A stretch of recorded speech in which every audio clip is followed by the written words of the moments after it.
focused on North Korea in a nutshell, a contemporary overview with Dr. Kongdan Oh, also known as Katy. Before introducing Katy, let me just say a few words about our topic. Winston Churchill once famously described Russia as a riddle wrapped in an enigma inside a mystery. And for many of us, this is a good descriptor of North Korea. A riddle wrapped in an enigma inside a mystery. After all, it's known as the Hermit Kingdom. Our speaker today has made a career of peeling back the layers of the mystery and revealing the inner workings of this despotic state. Dr. O is here today to speak about the latest in a long string of publications that have plumbed one or another aspect of this difficult subject.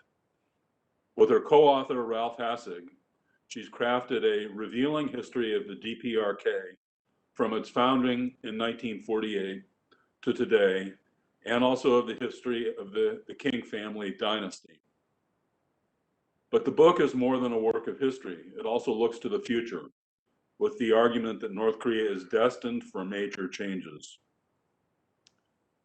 Dr. Kongdan Oh, also known as Katy, was born in Korea and did her undergraduate education there. She came to the United States for graduate school at the University of California, Berkeley, where she accomplished both a master's degree and a PhD. She shifted from the University of California to the Rand Corporation, and it was in that role where she and I first met way back in the late 1980s, Katy. And then we were colleagues for many years at the Institute for Defense Analyses. Her project work there addressed a broad range of US defense planning issues in Northeast Asia, but she made a particular mark for herself with her work exploring the internal drivers of North Korean policy and strategy.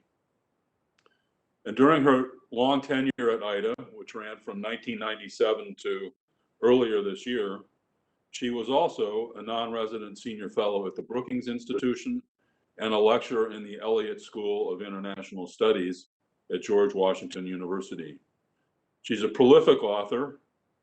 She should be an inspiration to all of our younger staff looking to carve out careers as analysts and authors. She has nearly a dozen books to her name, along with nearly 36 monographs and well over 100 journal articles.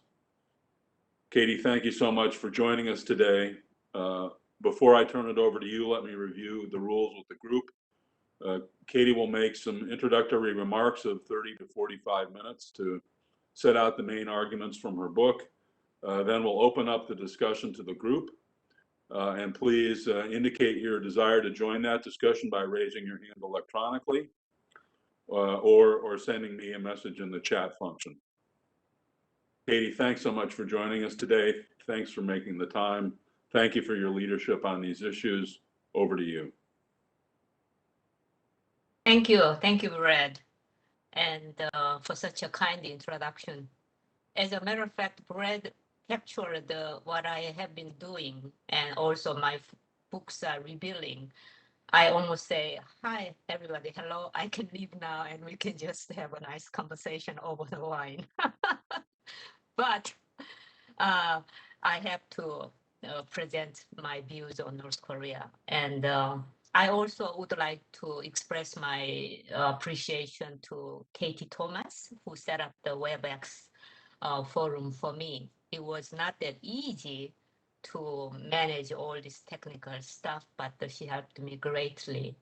And I must say that I am very honored. And also when Brad asked me to present my views, I cannot say no, because at IDA, Institute for Defense Analysis, we had basically more than 1,000 staff members, but he was one of my very most favorite colleagues and dear old friends, so I could not say no. I don't see you all there, participants, but hopefully during the Q&A session, I can hear your diverse voices. Yes, as Brett said, I was born in South Korea, And as a matter of fact, slightly less than a year before the Korean War outbroke in Korea, my birthday was Independence Day, 1949. And I received all the education from kindergarten to graduate school in Korea. And my graduate school in Seoul, Korea was Seoul National University, which is the best university in Korea. And I received actually master's degree in comparative literature and Asian history. I was supposed to be a professor of college, but I was the unmarried, youngest, and single female student of my department. And in early 1970s, my kind of person was severely discriminated until all the male peer will get the job first. Luckily, I managed to get a job at University of Maryland Global Campus in Korea, and I taught there for several years.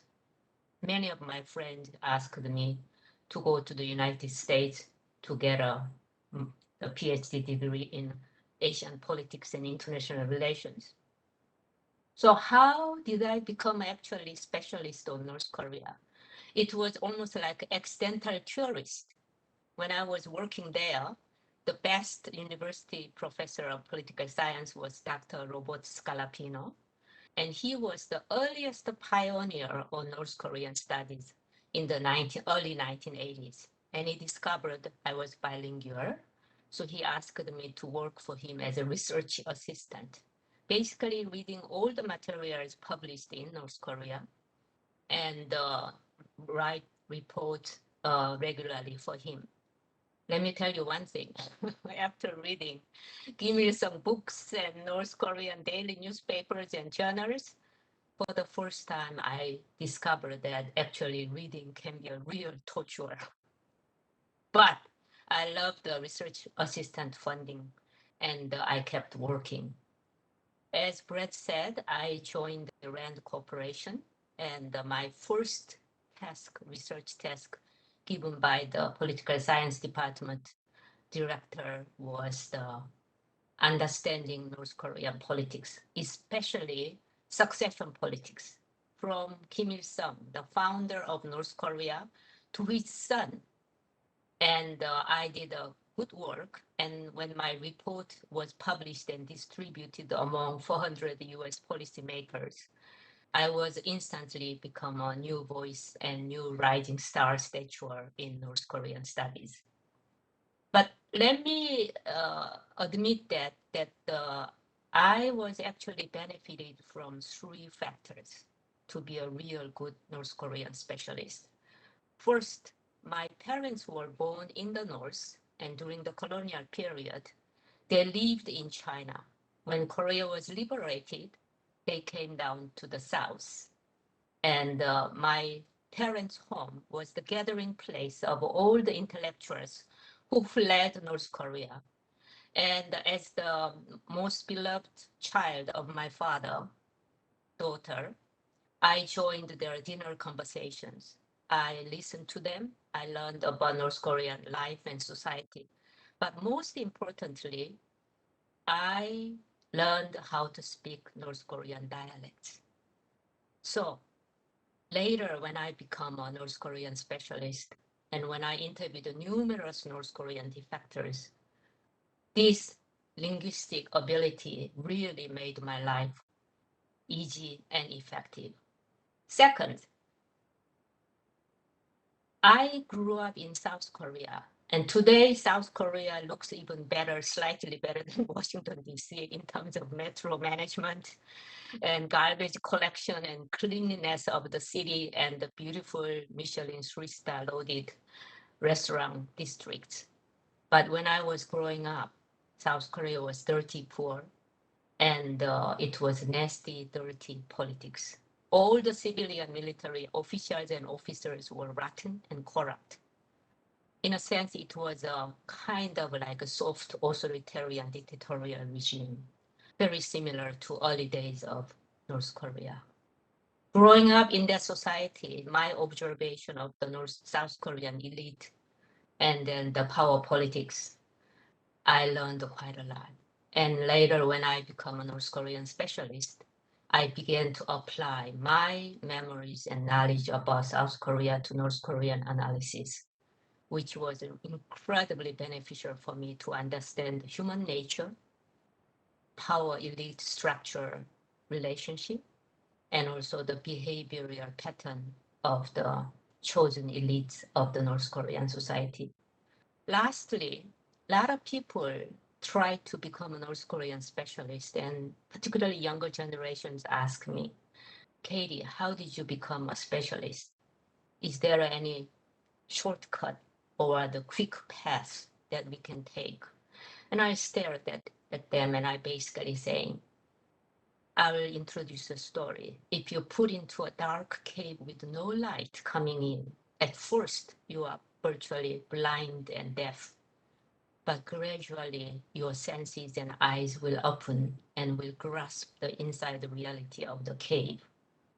Long observation, constant questioning, patience digging North Korean society. You can eventually achieve intellectual and analytical ability. Also, not very frequent, but once in a great while, insights will come along. Now, let me talk about my new book.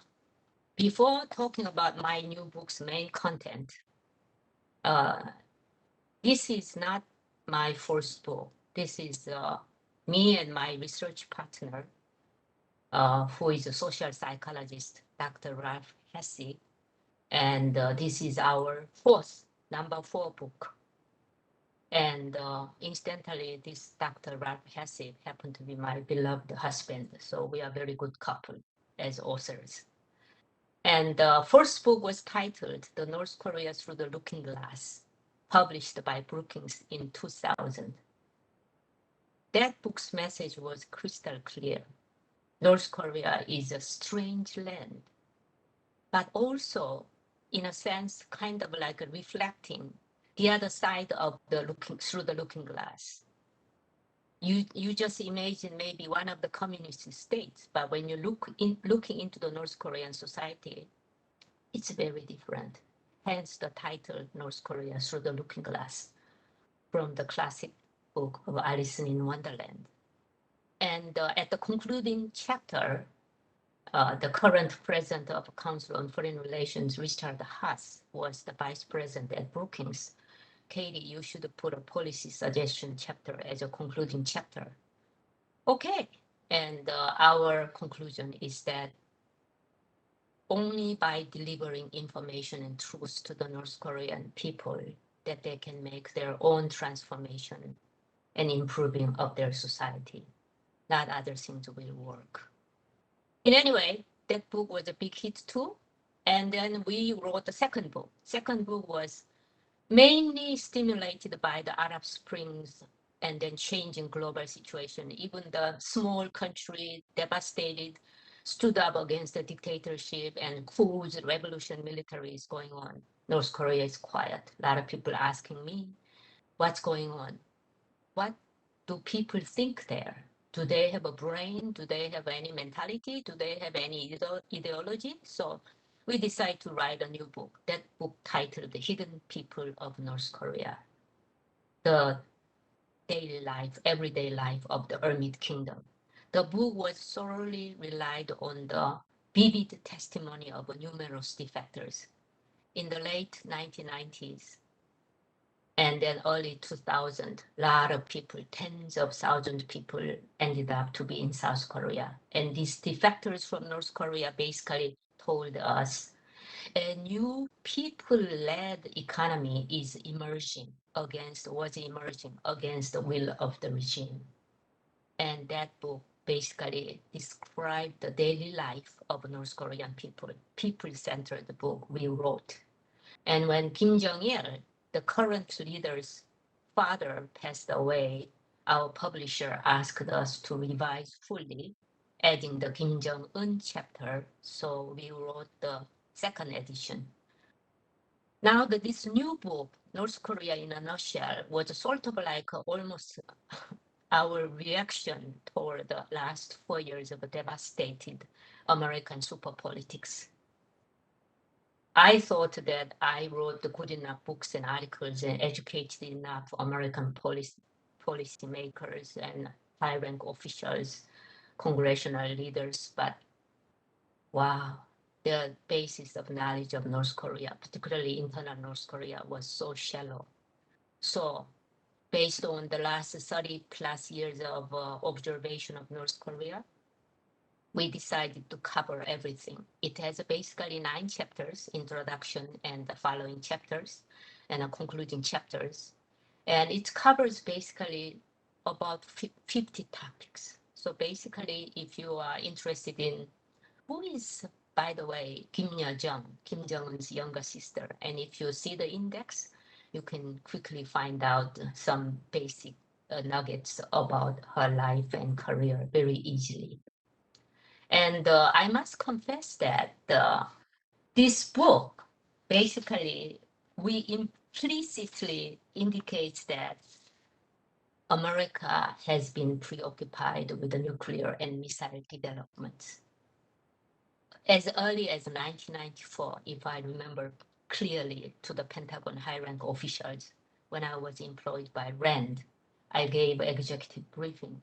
At that briefing, I told them very clearly, look, sunk cost is heavy. North Korea doesn't have a lot of other means to protect them, to defend them, to deter foreign intervention. And North Korea's nuclear card is their platinum card. They don't have anything. But if you hold the one platinum card, you get all the benefits. And so what do? Do you want to destroy them early on? But it's not a war declared enemy country, although we don't like them. And so we have no sovereign right to attack sovereign state. Do we send the assassin to kill the leaders? Well, that's dirty old politics. We don't do that in the 21st century. So basically, my suggestion is that only when the information and truth seep into North Korean society, just like South Korea democratized as when I was growing up, North Koreans share the same genes. They have some smart people. They have grumbling voices. They may do something. This is our implicit message of the book. So I will not go through a lot of details about the book, what I wrote, but not many of you will buy the book, although I want you to get a copy because it will be a good resource on your bookshelf. And then it's very beautifully written, although it was written by us. And it covers basically everything. The first chapter is geography and history. Small country among big whales, small shrimp. North Korea is mountainous terrain. And so from the beginning, North Korea would not have any enough harvest to feed them. They have to rely on South Korean, the breadbasket, grains, and the harvests. It was, in a sense, very strategic division, mountainous and natural resources for North Korea, and then the grain yielding South Korea. But unfortunately, this one unity of a geography was divided bloodily into 2 pieces. And introduce a little bit of history, including the Korean War. And then move on to the leadership chapter. I usually teach a course, capstone kind of course for the West Point, US Air Force, and many institutions, including George Washington University, as Brett said. And when students ask, what is the most interesting characteristics of North Korea? And I say simply, it's the Kim dynasty. The Kim dynasty. The strong Kim, the founder, I call him the strong Kim, Kim Il-sung. And then followed by his son, Kim Jong-il, I called him the secretive Kim. And currently, Kim Jong-un, the grandson of the founder, I call him the young and ruthless Kim. It has been ruled by 3 Kims. In this leadership chapter, I introduced a little bit about their guidance and governance style, which is called on-the-spot guidance. Kim Il-sung, the founder, actually loved to go to the field and drink Korean liquor called makgeolli, means unfiltered rice wine with the farmers, and he enjoyed it. The secretive Kim was so afraid of germs coming from the poor people, he even went into the people's house with shoes, which is a violation of Korean culture. And the young Kim hardly do any on-the-spot guidance other than the military unit. And also we introduced their great mansions, not just one, multiple mansions, and not a simple, just elegant mansions, but almost like a medieval king's villas and mansions. And they live like a king, indeed. And move on to the government. The famous phrase that our great President Lincoln introduced of the people, by the people, for the people, and I call it North Korean government is of the party, by the party, and for the leader, not for the people. Current governance is riddled with corruption. Corruption, bribery are new forms of tax to get by. And so it means that North Korea have a little bit of space to change. Once the corruption enters the society can be brutal, as we saw in the case of the former Soviet Union. And also introduce social control. When Western Judeo-Christian cultural background Westerners asked me, how come North Koreans are so patient and accept this Gulag dynasty? I said, you don't know, the social control system almost perfected. And also, fortunately, North Korea is segregated by oceans, high voltage demilitarized zone, and then the rough Chumen and Yalu River. So in a sense, it's containable within the society. And I also introduced prisons. Prisons, usual and unusual. Unusual prisons are so-called political prisoners. In North Korea, calling Kim family's name itself is a violation of the crime number one. And then often on, you are rounded up by security police and will be sent because you are disloyal and used that holy name of the leader. You should say, our great leader, father, or the great center of our party. You use that kind of euphemism. And this is the 21st century, the only country that admittedly has political gulags. I call it Gulag Kim Dynasty. And then I introduced the human rights. A lot of people think human rights is the CC business, or maybe some different parties would like to argue on human rights, but I think it's a fundamental question. It is an alien concept in North Korea. And there is a political class categorization. In olden days, it was 53 classifications. If I maybe were born in North Korea with a father who received a college degree from Beijing University and was the son of a rich landlord, I'll be in the worst class, to be purged and to be sent to the prison. And then I talked about the defectors who scattered all around the globe, not only in South Korea, because currently South Korean politics are a little dicey. They are not treating defectors with respect and generosity. So smart ones are not coming to South Korea. They're going to UK, they're going to Canada, Australia, Denmark, Sweden, France. And so these are the very important resources for me to collect the testimony. And then I move on to the military. The most critical question to the American military and American government and a lot of foreign governments. Military is the pillar of the society, but basic soldiers are the basically cannon fodder. They have to die as a bullets and fodder for the leader. They are not protecting people, they are protecting the leader. And the missiles is a power projection, and the nuclear weapons are the best means to deter and defend their nation from the interfering foreign intervention begin with the United States.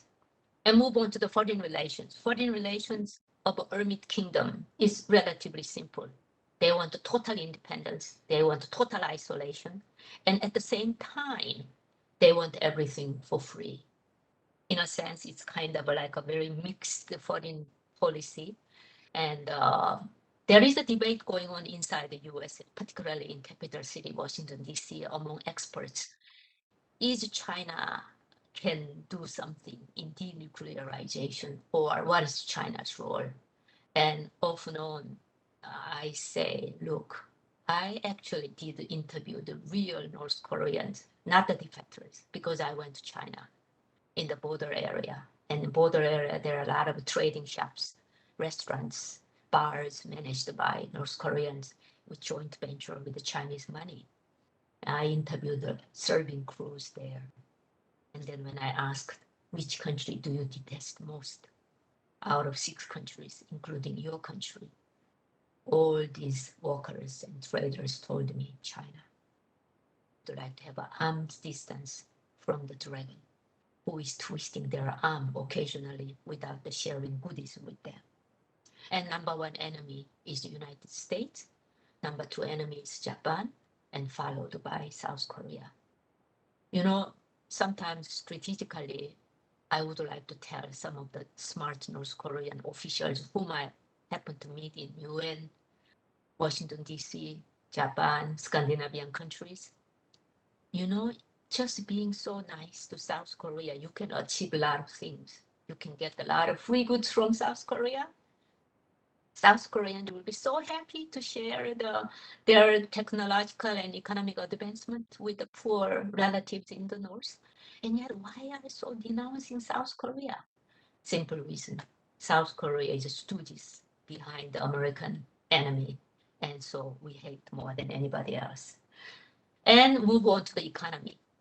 All the economy is basically gone because whole entire industrial parts of the North Korea is basically rust belt. And the production is just basically ruined, other than very few military-owned enterprises. But new economy is mushrooming, thanks to the 1990s famine. Up to from a lowest as low as a million up to 3 million perished during that famine.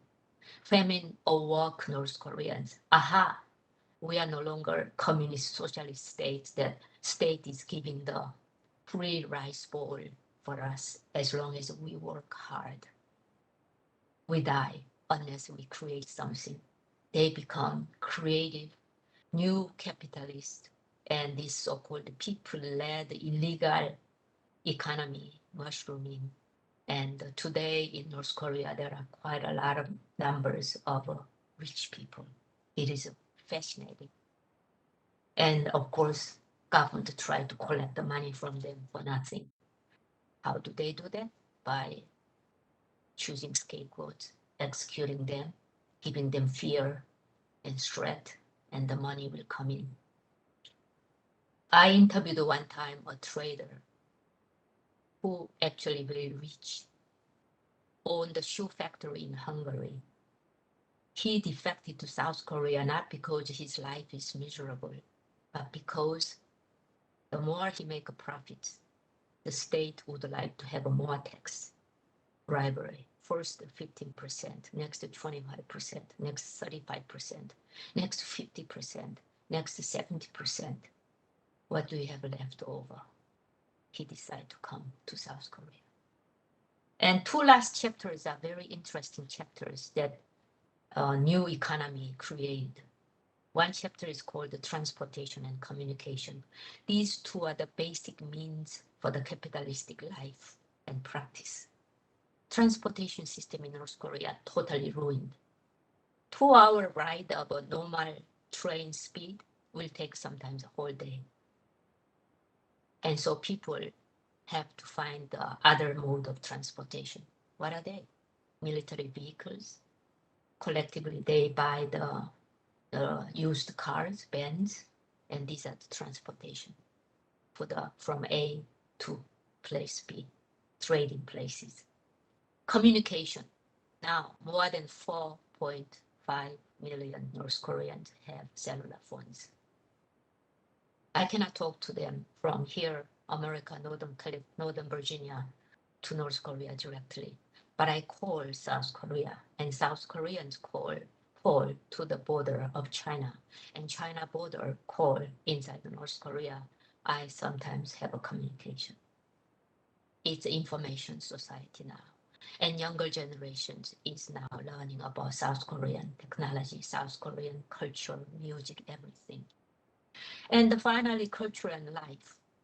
It is a sad and strange society. It is a really devastated land. Not a single day anyone is fully free. Yet people try to live a normal life as we do in open society elsewhere all over the globe. They marry, they die, they celebrate the child's birthday, they divorce, they have adultery, they have a mistress, all sorts of things. And so in a sense, small microcosm, people are living there.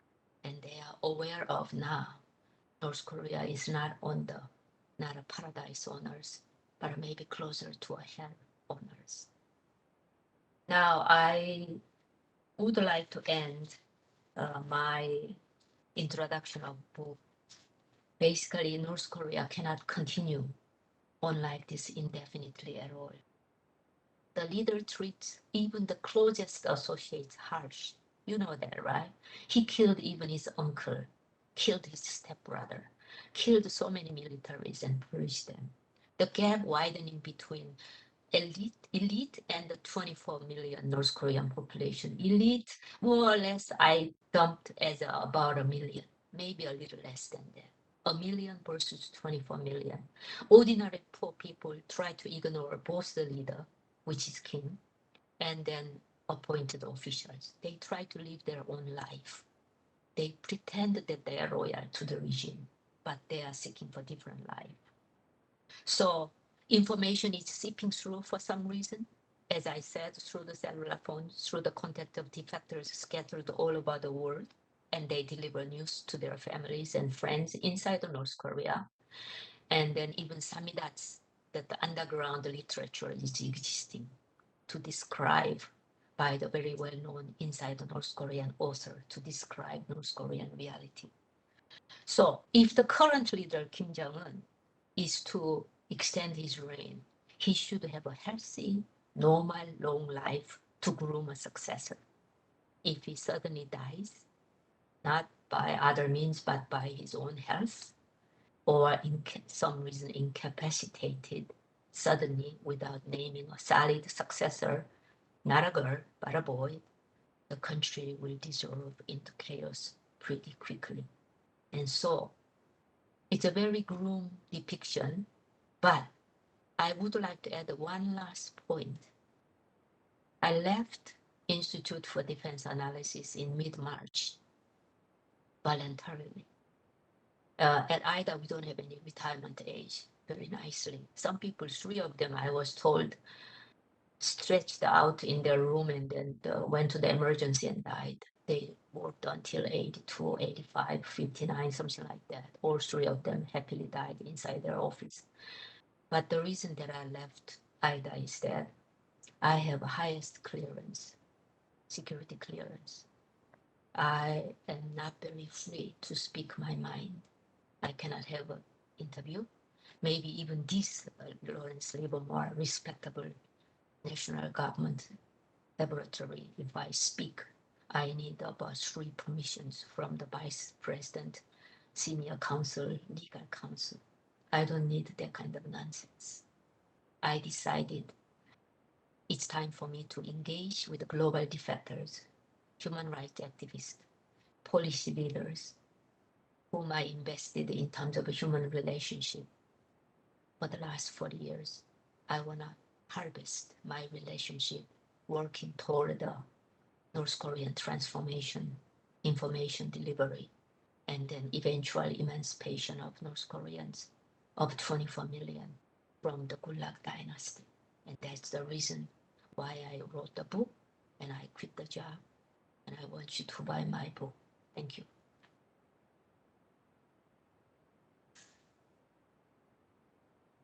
Thank you, Katy.